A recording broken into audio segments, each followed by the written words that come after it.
আসসালামু আলাইকুম। আপনারা সবাই কেমন আছেন? আশা করি অনেক ভালো আছেন। আমিও আপনাদের দোয়ায় অনেক ভালো আছি। আজকে আমি আপনাদেরকে দেখাবো বৃষ্টির পরবর্তী সময়ে পান ক্ষেতের কী ধরনের পরিচর্যা নেওয়া লাগে এবং বৃষ্টির পরবর্তী সময়ে পান ক্ষেতের কী সমস্যাগুলো হয় সেগুলো আমি আপনাদেরকে দেখাবো।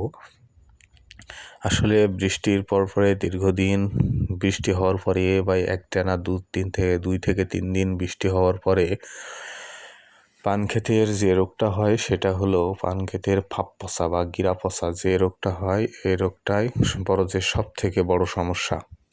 এ রোগ হলে সাধারণত বরজের একটানাও অনেকগুলো পর মারা যায়, যে মারাগুলো বরজের জন্য খুবই ক্ষতি করে। তো আমি আপনাদেরকে দেখাবো এই সমস্যাটা হলে বরজে কোন ধরনের পরিচর্যা নেওয়া লাগে, কী বিষ দেওয়া লাগে সেগুলো আমি দেখাবো। আপনারা দেখতেই পারছেন যে কীভাবে ফাপ্পসা লেগেছে দীর্ঘ 8 দিন ধরে বৃষ্টি হওয়ার কারণে। তো আপনারা যে বিষগুলো দেবেন রিডোমিল গোল্ড এবং রিভাস, এই দুটা একসাথে মিক্সড করে যদি পান খেতে দেন তাহলে এই সমস্যাগুলো সমাধান হয়ে যাবে আশা করি।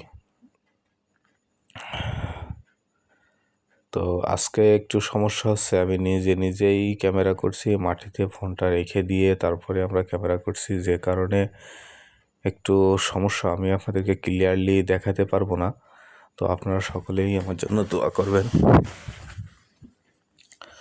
আর দেখেন আমি কী ধরনের বিষগুলো দিই সেগুলো আপনারা দেখেন। তো আমি রিভাস দিচ্ছি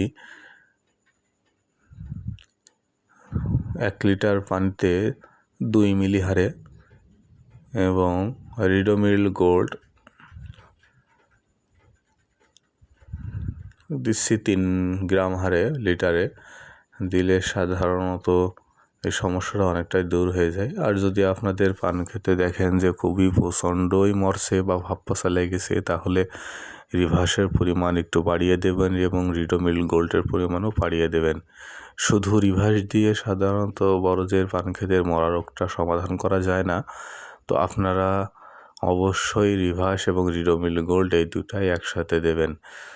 আর বরজ সাধারণত এখন নামানোর সময় হয়ে গেছে। এখন যদি আপনারা এই মরা রোধটা না করতে পারেন তাহলে বরজ নামাইতে গেলে বা নামানোর পরে দেখবেন বরজ মরে অনেকটাই ছাও হয়ে যাবে।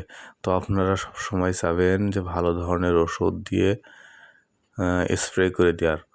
শুধু যে সিনজেন্টা কোম্পানিই দিতে হবে এমন কোনো কথা নেই, আপনি যে কোনো কোম্পানিরটাই দিতে পারেন, সেটা ভালো কাজ করবে। এবং আপনারা যদি দেখেন যে শিকড়ের নিচ থেকে পচে যাচ্ছে বা শিকড় পচে যাচ্ছে, তাহলে সেই ক্ষেত্রে আপনি অ্যামিস্টার টপ ব্যবহার করতে পারেন সিনজেন্টা কোম্পানির এবং রিডোমিল গোল্ড। এর সাথে আপনারা চাইলে একটা কার্বনডিজম গ্রুপে যে কোনো ওষুধ আপনি ব্যবহার করতে পারেন।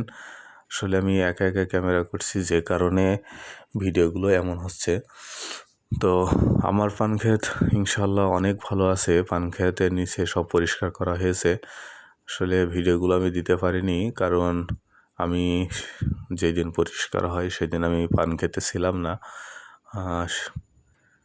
পান ক্ষেতগুলো সেদিন পরিষ্কার করা হয়েছে মুনিশ দিয়ে। তো আমি না থাকার কারণে ভিডিওগুলো আমি করতে পারিনি যে কীভাবে পরিষ্কার করে। এটা পরিষ্কার করার সিস্টেমটা হলো এরকম: রাস্তার সম্পূর্ণ ঘাস ময়লা পরিষ্কার করা হয় পিলির ভিতর দিয়ে, এবং ওর গোড়ায় যে সকল শিকড়গুলো বা গাছগুলো লতাগুলো পচে যায় সেইগুলো পরিষ্কার করা হয়। তো আপনারা দেখতেই পাচ্ছেন যে আমার পান ক্ষেতগুলো মাশাআল্লাহ অনেক সুন্দর। কিছুদিন আগেই আমি পান ভেঙে বাজারে বিক্রি করেছি, আপনারা দেখেছেন। এখন এই হলো আমার পান ক্ষেত, অনেক সুন্দর দেখতে, অনেক ভালো মাথা করেছে অনেক। সকলেই আমার জন্য দোয়া করবেন, আমার পরিবারের জন্য দোয়া করবেন। এই বলে আজকের ভিডিও রাখছি। দেখা হবে অন্য কোনো ভিডিওতে, সেই আশা নিয়েই আমি আজকে চলে যাচ্ছি। বাই বাই, খোদা হাফেজ। সবাই আমার জন্য দোয়া করবেন।